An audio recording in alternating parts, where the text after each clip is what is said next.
Motivação, eu sou Thammaris Liesenfeld aqui no canal do YouTube, Thammaris Liesenfeld, já se inscreve no canal, ativa o sininho, também no canal da TV Blumenauense, TV Galega e claro no 520 da própria TV Galega aqui de Blumenau. E hoje a gente vai falar com o Fabrício, bem-vindo Fabrício, sobre abuso sexual.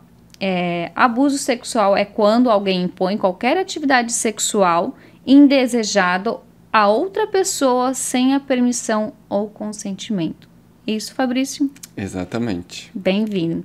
Então, o Fabrício, como uma pessoa que passou por isso, vai contar um pouquinho, assim, brevemente, como foi a situação, como ele chegou hoje a pessoa que ele é com essa motivação diária no dia a dia dele. Se quiser acompanhar também nas redes sociais dele, fiquem à vontade. Abuso. Quantos anos tinha quando foi abusado o Fabrício? O primeiro foi aos 5 anos de idade e se estendeu até os 12 anos de idade. Entrando na adolescência. Exatamente. Quem era? Um vizinho muito amigo da família, amiguíssimo, que frequentava, né, nossa casa e foi dessa forma que, tendo essa amizade, então, criança confia, né? Confia, sim. Criança acredita. Onde acontecia? Então, nós, nessa época, morávamos no interior, né? E aí foi dentro de um contexto que a gente pode hoje chamar, né, numa floresta, enfim, isolado da família. Era interior de uma cidade, no caso? Exatamente. Interior. Quanto tempo durou? Dos 5 aos 12? Aos 12 cessou, é isso? Isso pelo fato dele ter se mudado.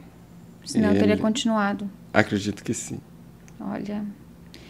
Como era o seu sentimento durante o ocorrido? Então... Você falou, criança acredita, né? Exatamente. A criança, ela simplesmente vai acreditar em tudo que você fala. Não existe desconfiar de uma criança, né? Ainda mais aos 5 anos de idade. E aí gera todo um turbilhão, né, de medos, incertezas e justamente existe a questão do bloqueio, né, aonde ele colocou que eu não poderia falar para ninguém que iria acontecer algo muito grave comigo e com a minha família. Ou seja, trava a criança, né, bloqueia e aí não consegue falar. Justamente eu ia perguntar, alguém da família sabia? Chegou a contar? Para quem tu contou a primeira pessoa? Então, esse contar do abuso que eu passei foi aos 19 anos. Hoje a gente ri, né? Mas eu imagino. Não saía. Ficava assim uma bola na garganta e não saía. Para quem tu contou? Aí foi todo um processo, né? Mas a família, né? Meus pais ficaram sabendo devido ao contexto que nós iremos falar mais depois, né? Tá. Que levou... Qual foi a reação da tua família? Então, existe algo muito complexo dentro disso tudo, né? Como já tinha passado o tempo, então Sim. Foi uma reação de choque. E aí uma situação da qual acontecia também dentro do contexto familiar dos meus pais. Então, eu fui mais um dentro da família desse contexto. Então, não foi, digamos assim, para eles uma novidade, mas ao mesmo tempo um impacto, porque foi com o filho deles, né? Então... E quanto tempo depois, né? 7 anos depois, saber que com 5 anos tu era uma criança, né? Exatamente. Tanto que, assim, a reação, né? Isso faz parte, né? Não estamos aqui em nenhum momento, né, Thammaris, apontando o dedo, porque faz parte da vida. Então, assim, a reação dos meus pais foi: não queremos falar sobre isso. Passou. Porque existe todas as dores deles. Sim. Por não saber lidar com isso.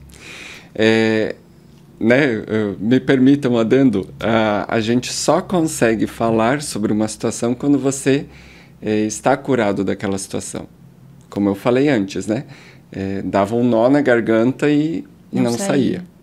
Então, a partir do momento que eu consigo falar sobre uma determinada situação, seja ela qual for, é que eu alcancei a cura. Eu estou resiliente dentro daquilo. Quando eu não toco num assunto, é porque eu não consigo lidar com aquele assunto. Não curou. Exatamente. E como é que era teu relacionamento, né? Você chegou na adolescência, você teve sentimentos. Uma confusão, né? A adolescência já é uma confusão. Já é, né? Como foi pra ti? Então, uma crise de identidade, né? Eu não sabia se eu era homem, se era mulher, o que eu era, o que eu não era. Então, foi uma bagunça até os 19 anos. E aí... O que aconteceu aos 19 anos que mudou? Foi justamente conhecer principalmente o contexto espiritual que estava envolvido tudo isso, né? Então, aos 19 anos, quando eu passei a frequentar uma igreja evangélica, eu tive um entendimento à luz da Bíblia o que significava todo aquele contexto que eu estava vivendo. E aí eu consegui liberar o perdão, né, pro o abusador, e tudo isso foi cicatrizado de forma emocional, né? Tu chegou a ficar com raiva de Deus? Nesse contexto, não. Eu tive, digamos assim, esse privilégio, mas... Porque muitas pessoas, né, que são abusadas... A maioria. Não acredita mais em Deus, ou porque Deus, né, ou... Eu foi o contrário, por eu não ter apoio de pai, de mãe, de ninguém, então o que me restava era Deus. A fé. Então, né, eu, Fabrício, desenvolvi esse mecanismo. Cada pessoa vai reagir de forma diferente e tá tudo certo. A espiritualidade sempre foi uma coisa desde pequenininho que me foi, digamos assim, mais aguçado, sabe? Tua família era bastante religiosa? Sim, mas eu fui mais. Digamos assim, muitas das vezes eu ia sozinho para a igreja, sem ter o pai e a mãe acompanhando. Mas tu ia sozinho na igreja por buscar isso de criança, né? Sozinho na igreja. Foi durante o abuso? Isso, principalmente todo esse período da adolescência, né, da juventude, eu sempre busquei respostas. Queria saber por que contigo, por que... Exatamente. Porque causou um distúrbio tão grande que chegava ao ponto de eu sentir desejos sexuais pelo meu próprio pai. Pelo teu pai? Pelo meu pai. Eu não tinha paz. Era uma perturbação constante na minha mente. Porque foi tudo que precocemente... Tu era uma criança agitada, um adolescente agitado, que tu não conseguia sentir essa paz, ou era a paz interior que tu se refere? Então, aparentemente parecia tudo normal, mas dentro de mim aquele turbilhão, aquele fervendo sempre, né?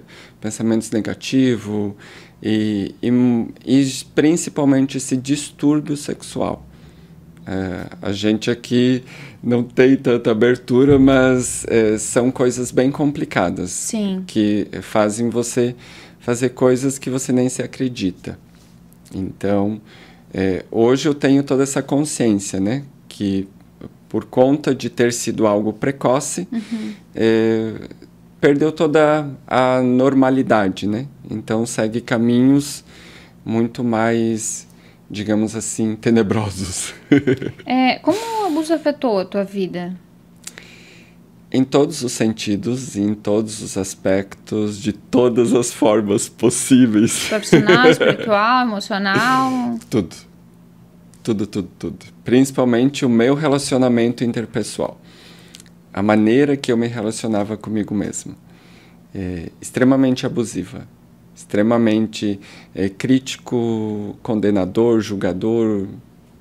Você achava não merecedor, às vezes, as coisas? Ou... O tempo inteiro. Porque assim, resumir, né, um contexto muito gigante para você conseguir falar dentro do programa, né? Mas a Mas gente ele vai vai ter um que ele conta um muitas, pouquinho mais detalhes de outras partes. muitas oportunidades. Mas aí o que tu fez? Ficou sem rumo? Que tu comenta que aos 19 anos tu começou a ter uma outra entendimento, né? Tu foi pra igreja, Deus entrou mais na tua vida. E como é que foi? Tu ficou meio perdida até então, e como é que foi depois? Então, esse processo, ele foi me trazendo um amparo, né? Porque eu tive o conhecimento dentro, né? A gente não está aqui discutindo religião, né? A gente está aqui colocando os meus princípios, aquilo que funcionou para mim. Sim. Então, que todos fiquem bem cientes desse contexto, né? Não sou o dono da verdade, enfim. Sim. É o meu case de sucesso, né?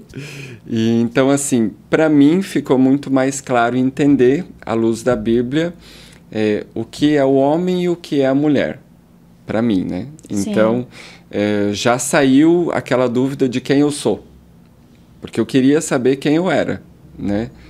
Se eu era homem, se eu era mulher, o que eu era?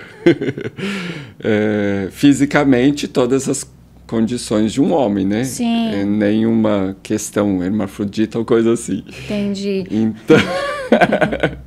Como é que é a parte de terapia? Você buscou essa ajuda de terapias também, né, Fabrício? Exatamente. Aí, a gente já pode ir naquele ponto? Pode falar. Que foi indo, né? Foi todo um percurso aí de uns 15 anos, mais ou menos. Contando assim, né? Parece tão rapidinho, né? Mas é um imagina, processo. 15 anos, né? E nesse processo de 15 anos, então, foram vindo esse processo de 15 anos de a busca pela realização dos meus sonhos, né? De ter um lugar de destaque dentro da minha área, sempre tive isso muito... Qual seria a tua motivação de vida, né? O que tu buscaria pro Fabrício? Exatamente, e eu sempre fui, assim, muito curioso, sempre gostei de entender o que eu faço, não ir lá só fazer um cursinho e deu. Tanto que hoje estou numa faculdade, né? Mas, então... Esse cara não para, gente, se conhecer ele... É incrível. E dentro dessa busca de sucesso profissional, é claro que carregando essa bagagem não acontecia como era para acontecer naturalmente. Então, com essa bagagem, eu acabava tendo que fazer um esforço triplicado para alcançar um pequeno resultado. E com isso foi...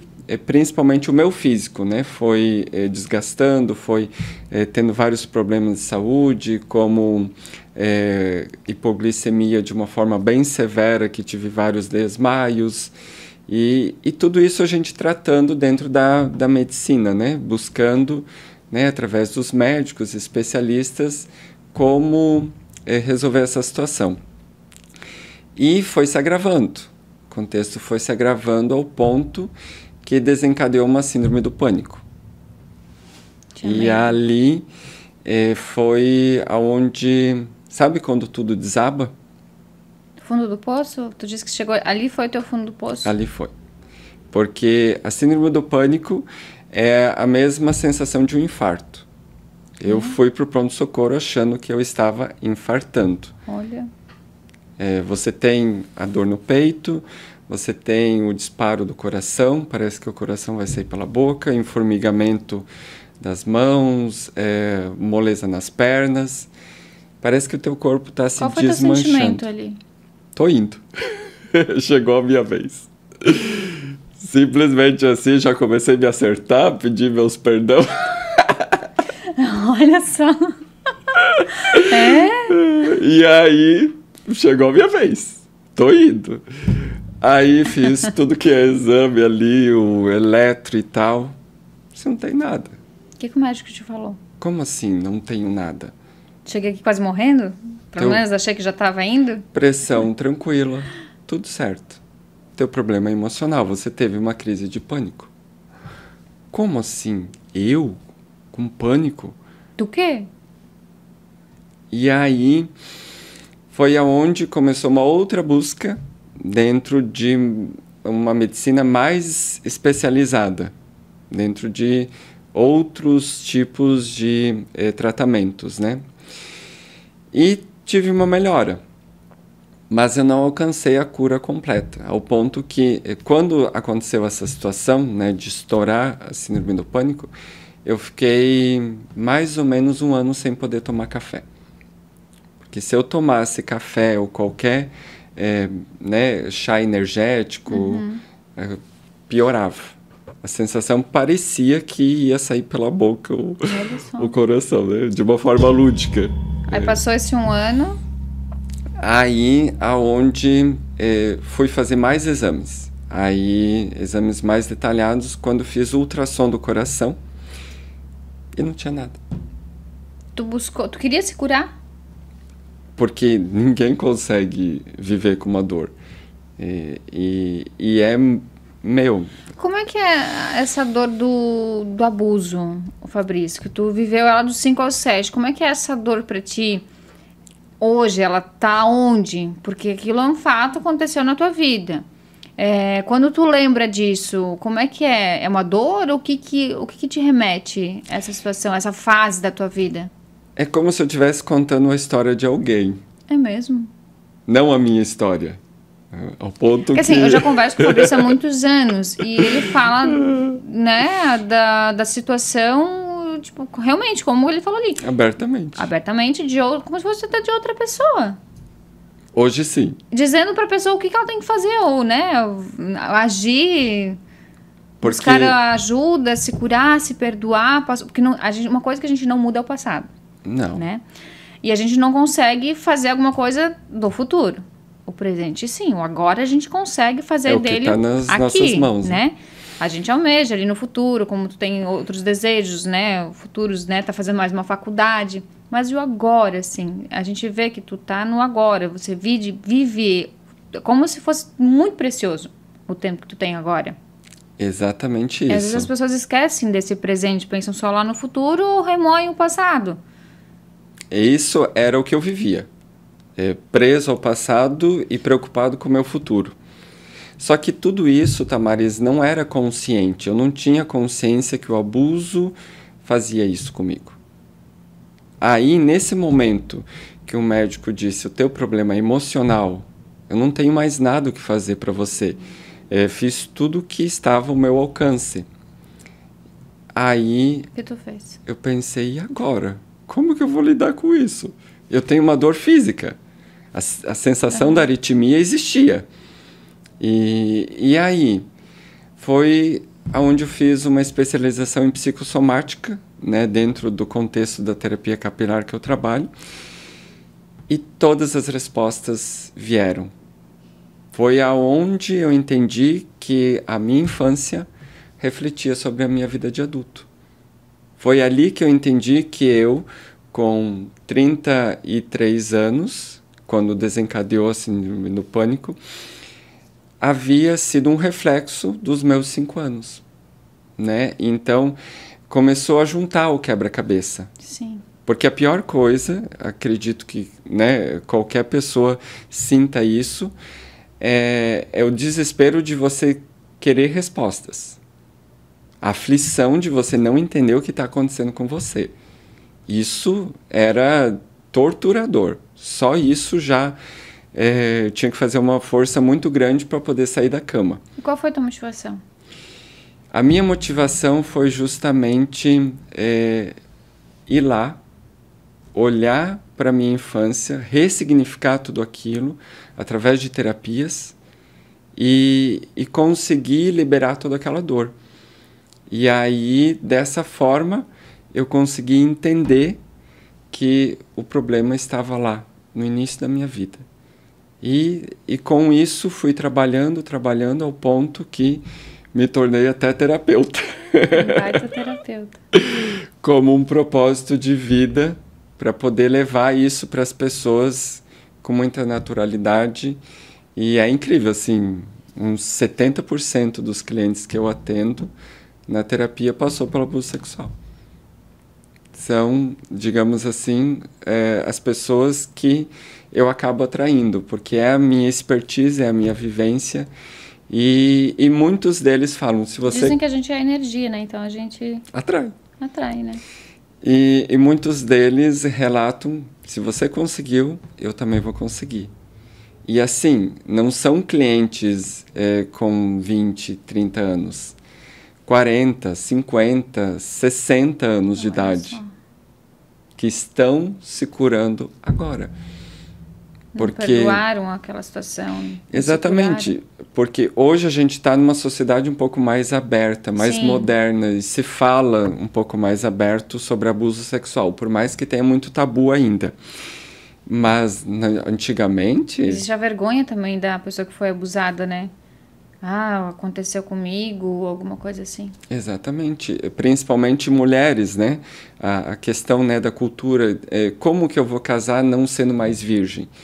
Então, isso acarretava muitos problemas. E hoje eu estou podendo ajudar essas pessoas. E uma pincelada, assim, quais foram os passos do enfrentamento referente ao abuso? Uma pincelada, assim, fiz isso, isso, isso. Ok, que são vários passos, né? A gente vai voltar falando desses passos com mais detalhe, dentro de uma visão até mais terapêutica. Primeiro passo é cair a ficha, entender que eu, adulto, tenho a ver com toda a minha vida passada e principalmente a minha infância. É a tua bagagem. Esse é o primeiro passo.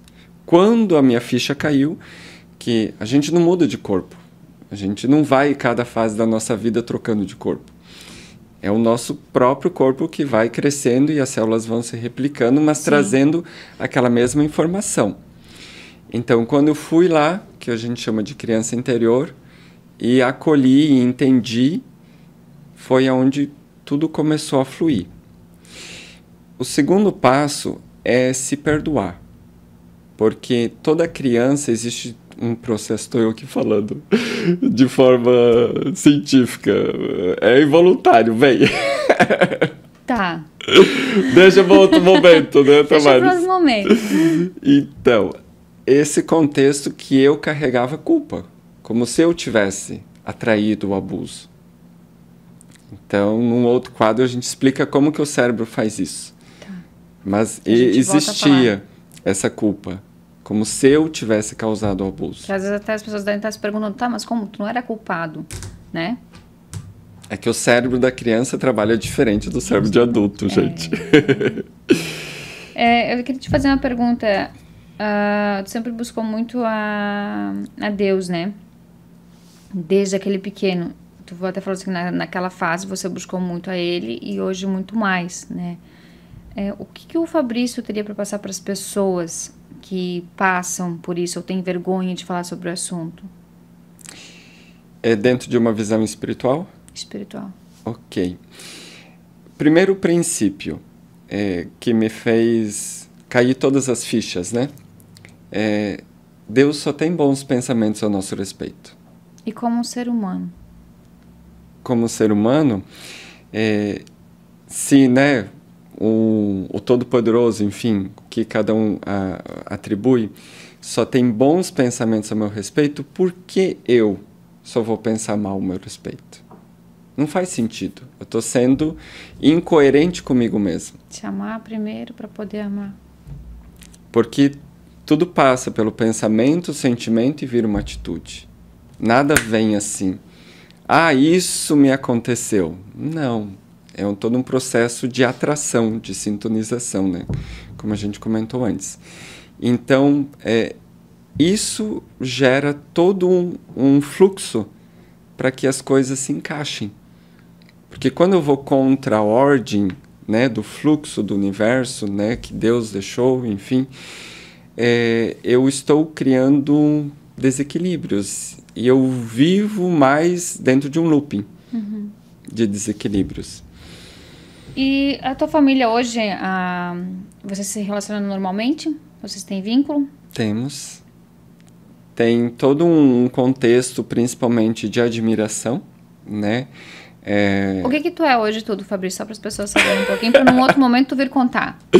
Então, né, Tamaris, a lista é um pouco grande. São 21 anos trabalhando na área da beleza, como cabeleireiro, como educador, ministrando cursos pelo Brasil como embaixador da Dicolore profissional, representando. Foram várias especializações nacionais, internacionais, um intercâmbio na Europa, em Portugal, de 1 ano, ministrando cursos lá também. Fiz uma formação lá, inclusive, de educador, para poder atuar lá. E aí, dentro desse contexto, né, da área da beleza, surgiu a terapia capilar, que foi, né, a evolução dos tratamentos. Terapeuta capilar, trabalha as terapias de reprocessamento e trabalha na área da beleza. Exatamente. E estou graduando biomedicina agora. Então, gente, ele vai voltar aqui para contar um pouco mais dessa parte, desses processos. Então, você já ativa o sininho ali, se inscreve no canal, tanto do Tamares Liesefeld ou da TV Galega, TV Blumenauense. Pode assistir também pelo canal, que você vai poder acompanhar um pouquinho mais dessa motivação que é do Fabrício, que já foi abusado e hoje é uma pessoa que fala como se fosse de outra pessoa. Muito obrigada pela sua companhia e voltamos numa próxima. Obrigada, Fabrício, pela tua participação.